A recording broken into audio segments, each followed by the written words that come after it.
नमस्कार, बहुत स्वागत है आपका न्यूज़ 29 इंडिया में। मैं हूं आपके साथ कविता पांडे।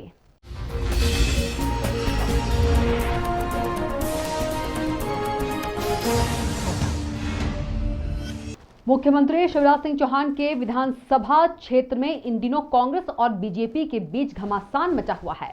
इसी के चलते आज यूथ कांग्रेस द्वारा तहसील कार्यालय का घेराव कर जमकर नारेबाजी की और बीजेपी को कोसते हुए किसानों के मुआवजे की मांग की। तो वहीं सहकारिता विभाग पर बीजेपी के नेताओं के साथ मिली भगत के आरोप लगाए। कांग्रेस कार्यकर्ता किसानों की मांगों को लेकर तहसीलदार पीसी पांडे से बात की और कहा कि सरकार तुरंत किसानों को 40,000 प्रति हेक्टेयर के हिसाब से मुआवजे के साथ फ्री खाद, फ्री बिजली दे। जिस तरह बीजेपी आज किसानों को बीमा कराकर उलझा रही है, यह गलत है। जबकि किसानों को तुरंत मुआवजा देना चाहिए, वहीं बीजेपी के लोग राजनीति कर रहे हैं। जब मध्य प्रदेश में कमलनाथ की सरकार थी तो वही मुख्यमंत्री शिवराज सिंह चौहान नसरुल्लागंज तहसील का घेराव कर दाल बाटी सेकने का काम कर रहे थे और 40 रुपए प्रति एकड़ के हिसाब से किसानों के लिए मुआवजा मांग रहे थे। और आज जब सत्ता में बीजेपी की सरकार है तो मुख्यमंत्री शिवराज सिंह चौहान अपने विधानसभा क्षेत्र से गायब हैं और उनके बीजेपी नेता किसानों की फसलों पर राजनीति करते हुए खेतों में सेल्फी लेने का काम कर रहे हैं, जो निंदनीय है। कांग्रेस नेताओं ने कई गंभीर आरोप लगाते हुए उनके विधानसभा क्षेत्र में घेरने की चेतावनी दी है। Bureau report, news 29 India.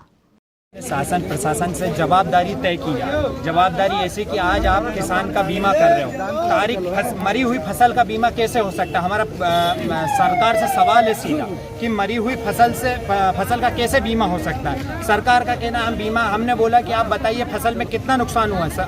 प्रशासन का कहना है कि 100% नुकसान है। और हमारा प्रशासन और शासन से और मुख्यमंत्री जी से एक ही है कि किसान को खाद और बिजली दोनों मुफ्त दी जाए और तत्काल 40,000 रुपये का हेक्टेयर के हिसाब से मुआवजा दिया जाए। शासन ने ये बोला 100% आपका नुकसान हुआ है फसल का और हमने मुआवजे के लिए बोला है, तो उसका तो कोई जवाब नहीं दिया, घुमा फिरा कर जवाब दिया, ये बात वो बात। पूरा प्रशासन बीजेपी के कार्यकर्ता के रूप में कार्य कर रहा है। उसके बाद हम आंदोलन करेंगे। सारे कांग्रेस के नेता आकर बुधनी विधानसभा में शिवराज जी को घेरे। कांग्रेस का और आंदोलन का इतिहास रहा है, रोटी नहीं सीखेंगे हम। किसी भी प्रकार से राजनीतिक रोटियां मुद्दों के साथ नहीं सीखते। हम किसान के कंधे के साथ कंधा लड़ाकर हम किसान की लड़ाई लड़ेंगे और उस दौर तक लड़ेंगे जब तक किसान को पूर्णतः समर्थन नहीं मिल जाता। हम सीएम मुख्यमंत्री की तरह नोटंकी आवाज नहीं है। हम केवल किसान की सच्चाई की लड़ाई लड़ेंगे। हम नोटंकी नहीं करेंगे, हम हक की लड़ाई किसानों की लड़ेंगे और दिखावा नहीं, हम सच्चाई की लड़ाई और फिर से सरकार में आएंगे।